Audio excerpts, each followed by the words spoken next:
Querido e estimados irmãos, apresento-lhes a minha saudação em nome de Jesus, nosso Senhor, o Príncipe da Vida. Em nome da Virgem Maria Santíssima, a nossa querida Mãe, Mãe de Deus, Mãe da Igreja, Mãe de todos aqueles que de alguma forma têm deixado em teu coração um espaço onde esta Rainha do Céu possa então ocupá-las. Apresento também esta mesma saudação em nome do Espírito Consolador, a nossa querida avó e também de nosso profeta, o santo e querido irmão Aldo. Tenho em mãos o boletim desta semana, o qual nos traz uma mensagem muito linda, uma mensagem muito preciosa que nos fala do nosso santo irmão Aldo, profeta do Senhor, sucessor do Consolador e primaz apostólico. Gostaria, irmãos, de ler este parágrafo primeiro, onde diz: o irmão Aldo foi a pessoa escolhida e preparada pela Santa Avó Rosa e aprovada por Deus como seu porta-voz, à semelhança dos profetas do passado. Foi aquele que, enquanto aqui viveu, ouvia a voz de Deus e dirigia a Igreja Apostólica ensinando o caminho da paz, do amor e da libertação humana das amarras deste mundo. Vejam, portanto, que é uma palavra viva, perfeita, verdadeira, que vem dos céus. Quero, irmãos, enfatizá-los da seguinte forma: lembrar a todos que desde o início da raça humana é visivelmente claro que Deus criou o homem e a mulher com um propósito louvável de que ambos vivessem na terra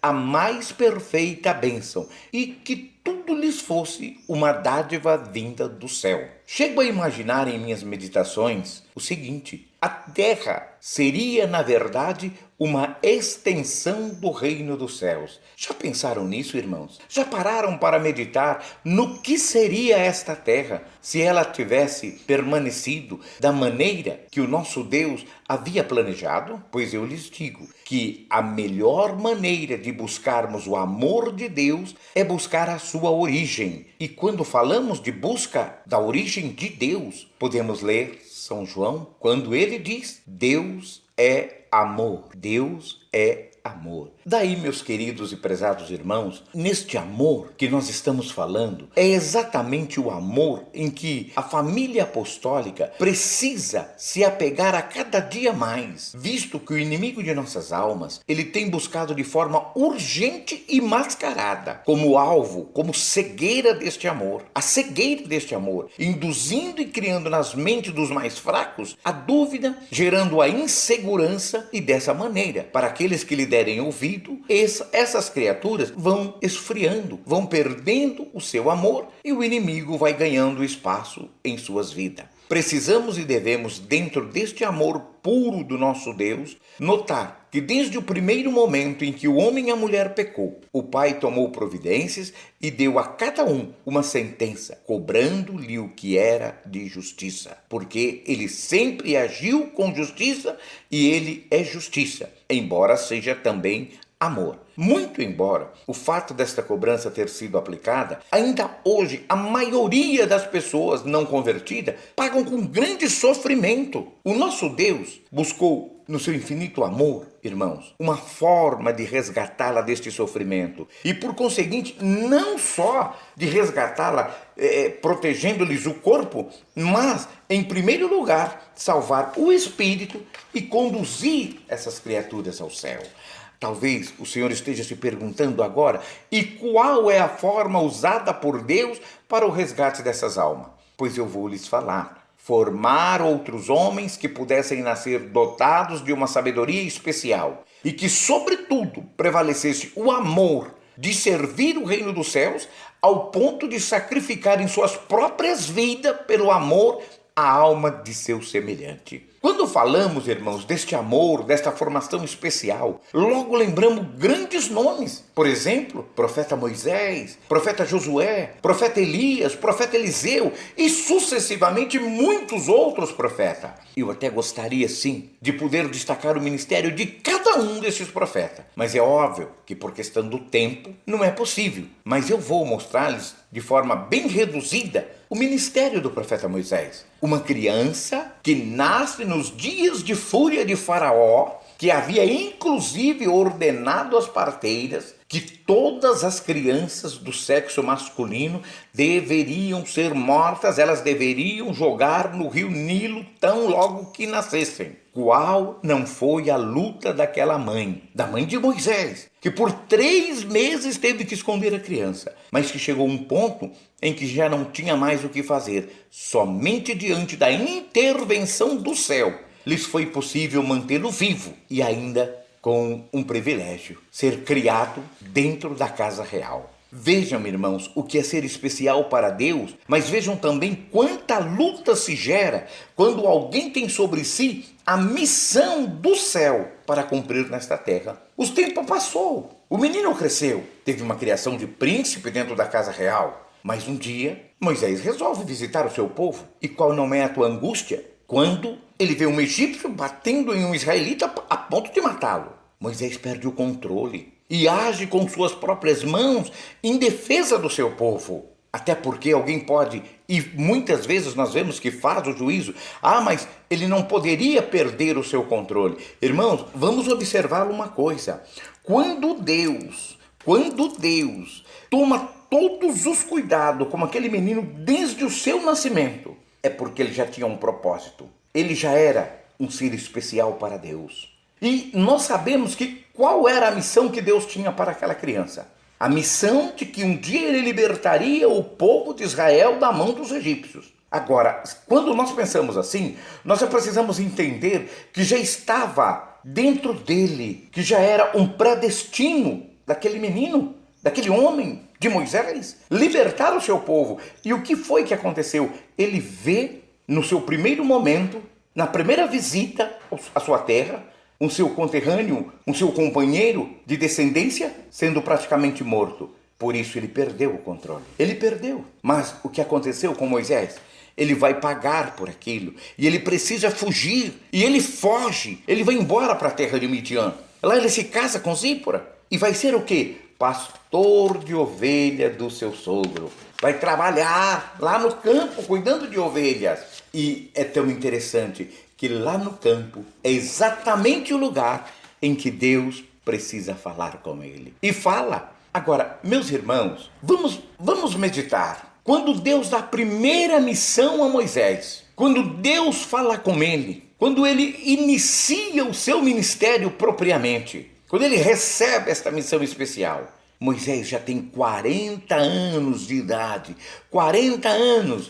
Vamos observar quanto tempo demora para que Deus encontre a hora oportuna para aquele que desde o nascimento dele, Deus já tinha suas mãos ali sobre ele e os cuidados do céu para com ele. Posso lhes dizer que todos eles, não só apenas Moisés, mas todos, Elias, Josué, Eliseu, todos tiveram grandes dificuldades para o desempenho da missão que receberam de Deus, mas lutaram passo a passo com Deus até o momento em que o Pai lhes chamou. Não abandonaram o povo, não se deixaram levar pelo sofrimento, não perderam a fé. Eu até disse Moisés, Elias, Eliseu, e disse também que houve outros nomes, mas eu quero lembrar-lhes de uma coisa: foram homens dotados de grande poder do céu. Acontece, irmãos, que chegou um momento em que o nosso Deus, o Pai, ele não tinha mais na terra um homem com esta capacidade, preparado desta forma. Daí ele ter havido uma necessidade especial. E lógico, cumprir as profecias.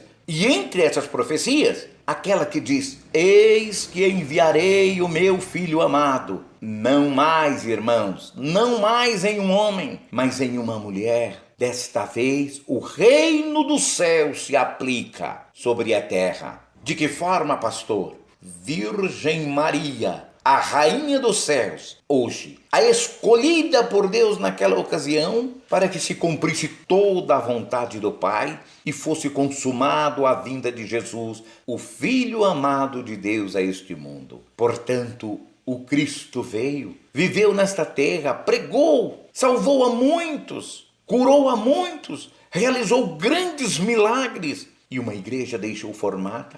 Era a igreja apostólica. Por que apostólica? Era em função do ministério dos santos apóstolos. Mas eu quero lhes fazer uma pergunta.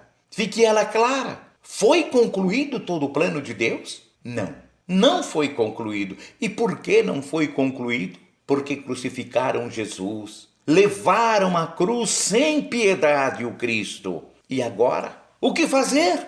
Esperar com anseio na palavra de Deus. Que palavra? Vamos buscá-la. Aquela palavra que nos diz que haveria grande silêncio entre os céus e a terra. Talvez o Senhor esteja perguntando à senhora, a você, jovem, qual seria, pastor, a causa deste silêncio? Meus queridos irmãos, eu quero lhes mostrar. Enquanto nós falamos de homens dotados do poder, é uma coisa, mas agora não estamos mais falando de homens dotados de poder. Nós estamos falando do Cristo, do Filho de Deus vivo. E aí eu lhes pergunto, haveria possibilidade de alguém substituir a Jesus? Porque nós falamos aqui de Josué, que prosseguiu o ministério de Moisés. Nós falamos de Elias, que substituiu o ministério de Josué. Nós falamos de Eliseu, que substituiu o ministério de Elias. E eu lhes pergunto, não era mais um homem dotado, era o Cristo, era Jesus, era o príncipe da vida. Tinha alguém preparado, capaz, pronto para substituir este ministério? Não tinha. É óbvio que não, meus irmãos, não tinha não. Portanto, irmãos, este dia para a família apostólica haveria de chegar. E ele chegou, sabem quando? Quando nós vimos as profecias, quando nós vimos o último livro, inclusive das Sagradas Escrituras, lá no final de todos os cumprimentos. Apocalipse capítulo 11, versículo 17. O dia chegará em que Deus reassumirá todo o teu poder, dando galardão aos santos e profetas. Irmãos, observem este recado de Deus.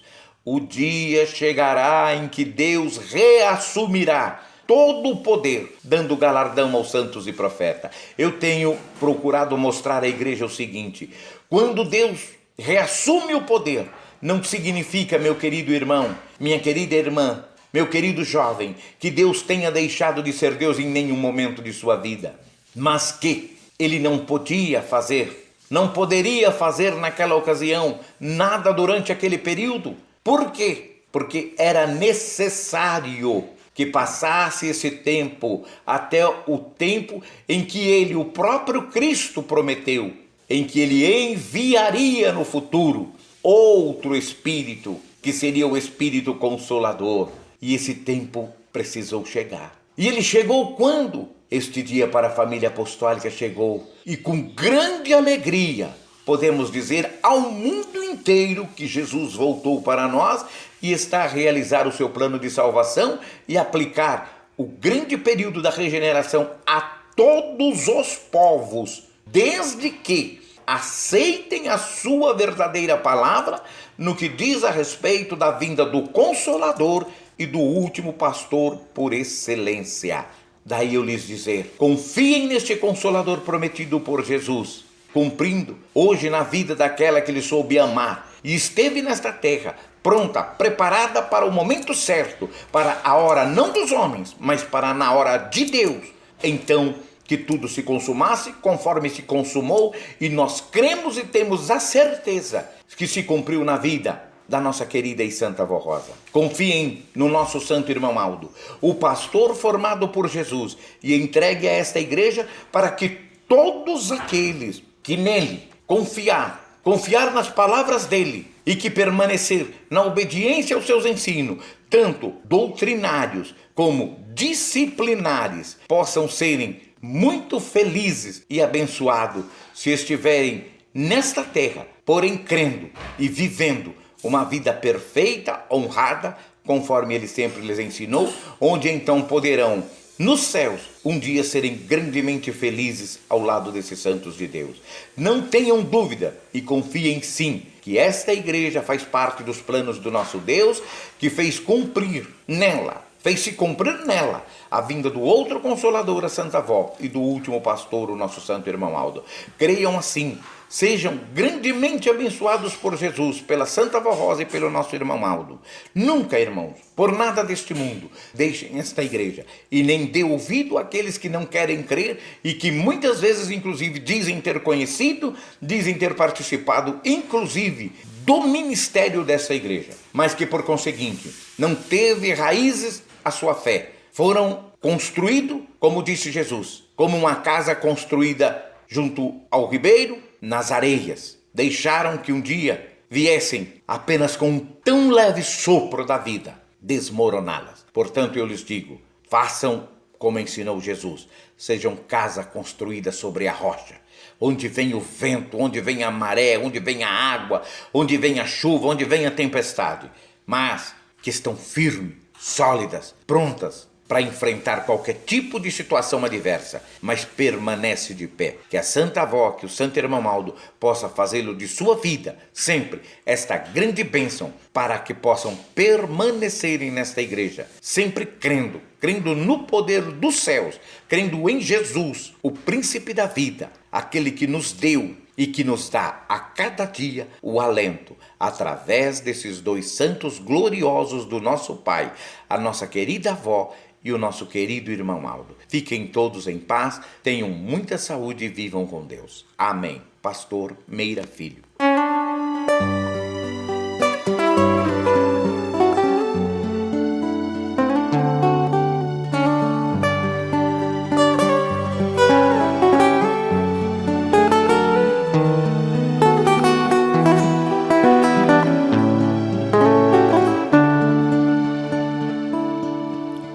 As trevas que sobre mim estavam abafavam meu viver, cobriam meu espírito, escondiam as virtudes do meu pobre ser.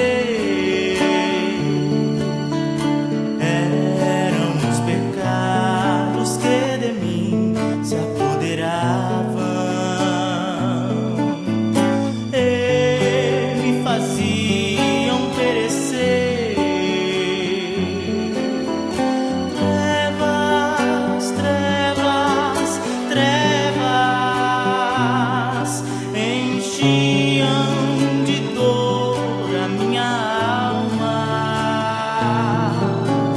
e de escuridão o meu coração,